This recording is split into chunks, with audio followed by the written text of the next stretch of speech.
House of Ashes premiered its gameplay showcase, and wow, did we get some great news. Here's the big 4 takeaways I got from the presentation. 1. Real monsters confirmed. Supermassive has been hinting that this is going to be the case for a while now, but it's great to have it finally locked down. They're pretty clearly implying that the monsters are going to be mutated humans, and getting ahead of accusations of plagiarism by flat-out name-checking the Descent as an influence. We still don't have a clear idea of what the monsters look like, beyond the nasty-looking claws and the fact that they can climb walls.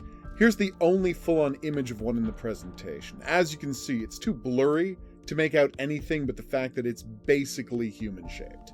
They are real, and they are monsters, though. So most of people's apprehension about the game, I'm guessing, just flat out disappeared. Second, the main cast was revealed. We already knew the names of a few of the characters, but it's great to get all of the details confirmed like this. There's Rachel King, the CIA officer, Eric King, her husband, who's in command of the Special Forces mission that the game is set around.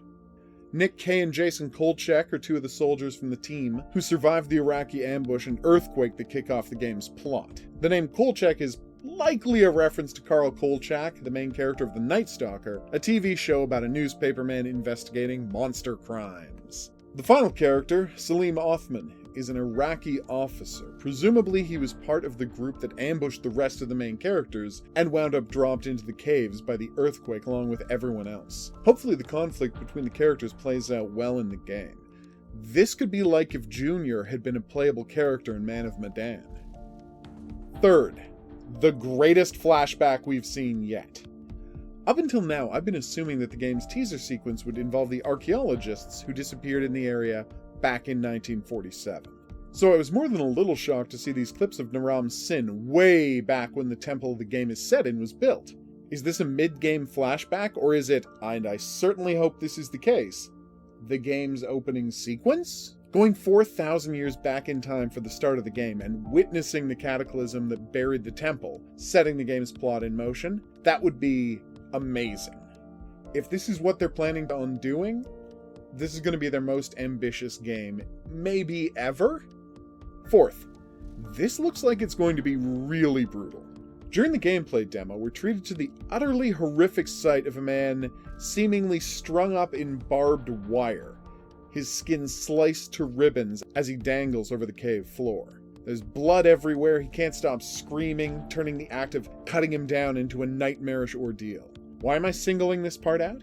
Because this sequence is the most brutal thing we've seen in a Dark Pictures game yet, and I can only imagine that if this is the sequence they're happy to show us in a preview months before it comes out, then they must be saving some really intense gore in reserve for the finished game. This may wind up rivaling Until Dawn for Supermassive's goriest game ever.